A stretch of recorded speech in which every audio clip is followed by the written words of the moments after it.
చంద్రగ్రహణం వేళ మీ రాశిని బట్టి ఇలా చేస్తే దోషాలని తొలగిపోతాయట.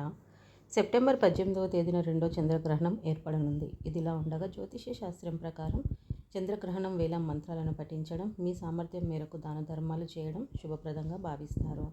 ఇలా చేయడం వల్ల మీ జాతకంలోని చంద్రుని స్థానం బలపడి గ్రహణ దోషం తొలగిపోతుంది. ఈ సందర్భంగా ఏ రాశి వారు ఎలాంటి మంత్రాలు పఠించాలి, ఏ మంత్రాలు పఠిస్తే చంద్రుని ప్రత్యేక అనుగ్రహం లభిస్తుందో తెలుసుకుందాము. మేషరాశి. ఈ రాశి వారికి అంగారకుడు అధిపతిగా ఉంటాడు. మేషరాశి వారు చంద్రగ్రహణం సమయంలో హనుమాన్ చాలీస పారాయణం చేయాలి. అలాగే గోధుమలు, బంగారం, పప్పు, చందనం, ఎర్రని పువ్వులు తదితర వాటిని దానం చేయాలి. దీనితో పాటు ఓం శ్రీ హ్రీ క్లీం ఐం ఓం స్వాహ అనే మంత్రాన్ని 108 సార్లు జపించాలి. ఇలా చేయడం వల్ల మీ ఇంట్లో సుఖ సంతోషం, ఐశ్వర్యం పెరుగుతాయి. వృషభ రాశి.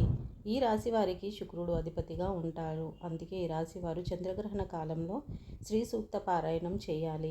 బియ్యం, పాలు, పంచదార, తెల్లని పువ్వులు, తెలుపు రంగులో ఉండే వస్త్రాలను దానం చేయాలి. అదేవిధంగా ఓం శీతాంశు విభాంశు అమృతాంశు నమః అనే మంత్రాన్ని 108 సార్లు జపించాలి. ఇలా చేయడం వల్ల ఉద్యోగులకు, వ్యాపారులకు పురోగతి లభిస్తుంది. మిథున రాశి. ఈ రాశి వారికి బుధుడు అధిపతిగా ఉంటాడు కాబట్టి చంద్రగ్రహణం సమయంలో మీ ఇష్ట దేవత పారాయణం చేయాలి. దుర్గాదేవికి పండ్లను సమర్పించాలి. ఓం శ్రమం సహా చంద్రమసే నమః అనే మంత్రాన్ని పఠించాలి. గ్రహణ కాలంలో గోమాతకు పచ్చిగడ్డిని తినిపించాలి. తాజా కూరగాయలు, పండ్లు, పూలు, బట్టలు తదితర వాటిని దానం చేయడం వల్ల శుభ ఫలితాలు వస్తాయి. కర్కాటక రాశి. ఈ రాశి వారికి చంద్రుడు అధిపతిగా ఉంటాడు. చంద్రగ్రహణ కాలంలో శివుడిని పూజించాలి. శివ, రాహు, చంద్ర మంత్రాలను జపించాలి. దీంతో పాటు ముత్యాలు, అన్నం, పాలు, నెయ్యి, కర్పూరం, తెల్లని పువ్వులు తదితర వాటిని గ్రహణ సమయంలో లేదా తర్వాత దానం చేయాలి. ఇలా చేయడం వల్ల మీ జీవితంలో పురోగతి లభిస్తుంది. ఇక సింహరాశి. ఈ రాశి వారికి సూర్యుడు అధిపతిగా చంద్రగ్రహణ కాలంలో ఆదిత్య హృదయ స్తోత్రాన్ని ఓం సూర్యాయ నమః అనే మంత్రాన్ని 108 సార్లు జపించాలి. దీంతో పాటు గ్రహణ సమయంలో లేదా తర్వాత రామమందిరంలో గోధుమలు, ఆవ నూనె, ఎర్రని వస్త్రాలను దానం చేయడం వల్ల శుభ ఫలితాలు వస్తాయి. కన్యా రాశి. ఈ రాశి వారికి బుధుడు అధిపతిగా ఉంటాడు కాబట్టి వీరు చంద్రగ్రహణ కాలంలో శ్రీ గణేష్ చాలీసాను పఠించాలి.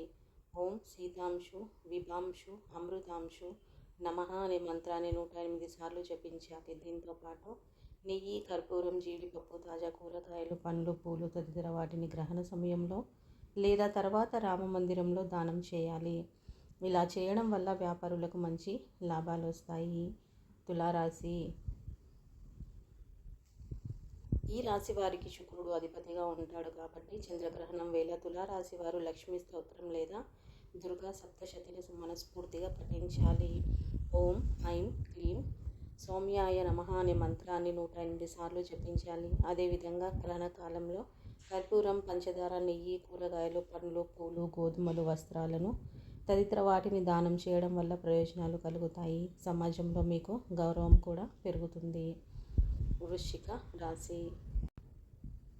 ఈ రాశి వారికి అంగారకుడు అధిపతిగా ఉంటాడు. అందుకే ఈ రాశి వారు చంద్రగ్రహణ కాలంలో హనుమాన్ చాలీస, సుందరకాండ పారాయణం చేయాలి. అదేవిధంగా ఓం క్రం క్రీం క్రౌం సహ భౌమాయ నమః అనే మంత్రాన్ని 108 సార్లు జపించాలి. దీంతో పాటు గ్రహణ కాలంలో పేదలకు గుమ్మడికాయ, బెల్లం, ఉరడపప్పు, ఎర్రని పువ్వులు, ఎర్రని వస్త్రం దానం చేయడం వల్ల శుభ ఫలితాలు వస్తాయి. ఇలా చేయడం వల్ల మీ కష్టాలన్నీ తొలగిపోతాయి. ధనస్సు రాశి. ఈ రాశి వారికి గురుడు అధిపతిగా ఉంటాడు కాబట్టి చంద్రగ్రహణం వేళ విష్ణు సహస్రనామ స్తోత్రాన్ని పఠించాలి. ఓం శ్రమ శ్రోం సహ చంద్రాంశే నమః అనే మంత్రాన్ని 108 సార్లు జపించాలి. గ్రహణం తర్వాత శ్రీ విష్ణు ఆలయాన్ని సందర్శించాలి. ఆహార ధాన్యాలు, పసుపు రంగులో ఉండే పండ్లు, పువ్వులు, నెయ్యి, గోధుమ, ఉప్పు, పంచదార తదితర వాటిని దానం చేయడం వల్ల మంచి ఫలితాలు వస్తాయి. మీ పెండింగ్ పనులు తిరిగి ప్రారంభమవుతాయి. మీ ఇంట్లో సానుకూల శక్తి పెరుగుతుంది. మకర రాశి. ఈ రాశి వారికి శనిదేవుడు అధిపతిగా ఉంటాడు. అందుకే చంద్రగ్రహణం సమయంలో శని చాలీసా పఠించి ఓం శం శనైశ్చరాయ నమః అనే మంత్రాన్ని 108 సార్లు జపించాలి. దీంతో పాటు గ్రహణ సమయంలో లేదా తర్వాత నల్లని దుస్తులను దానం చేయడం వల్ల శుభ ఫలితాలు వస్తాయి. మీ జీవితంలో పురోగతి లభిస్తుంది. కుంభరాశి. ఈ రాశి వారికి శనిదేవుడు అధిపతిగా ఉంటాడు. అందుకే చంద్రగ్రహణ సమయంలో శని చాలీసా లేదా కృష్ణ చాలీసా, హనుమాన్ చాలీసా పఠించాలి. ఓం శ్రీ హ్రీ శ్రీ కమలే కమలయే ప్రసిద్ ప్రసిద్ శ్రీ మహాలక్ష్మి మయి అనే మంత్రాన్ని పఠించాలి. చంద్రగ్రహణం తర్వాత బియ్యం, గోధుమలు, ఉప్పు, పంచదార, బట్టలు, పండ్లు, పువ్వులు పంపిణీ చేయాలి. మీనరాశి. ఈ రాశి వారికి గురుడు అధిపతిగా ఉంటాడు కాబట్టి చంద్రగ్రహణ కాలంలో విష్ణు చాలీసా లేదా రామాయణం, మహాభారతం తదితర వాటిని చదవాలి. ఓం హ్లీం దున్ దుర్గాయ నమః అనే మంత్రాన్ని పఠించాలి. దీంతో పాటు పసుపు రంగులో ఉండే పండ్లు, పసుపు బట్టలు, కుంకుమ, పసుపు, బెల్లం తదితర వాటిని గ్రహణం రోజున దానం చేయాలి. ఇలా చేయడం వల్ల మీ సంపద పెరుగుతుంది. ఈ వీడియో కనుక మీకు నచ్చినట్లయితే లైక్ చేసి సబ్స్క్రైబ్ చేసుకోండి. శ్రీమాత్రే నమః.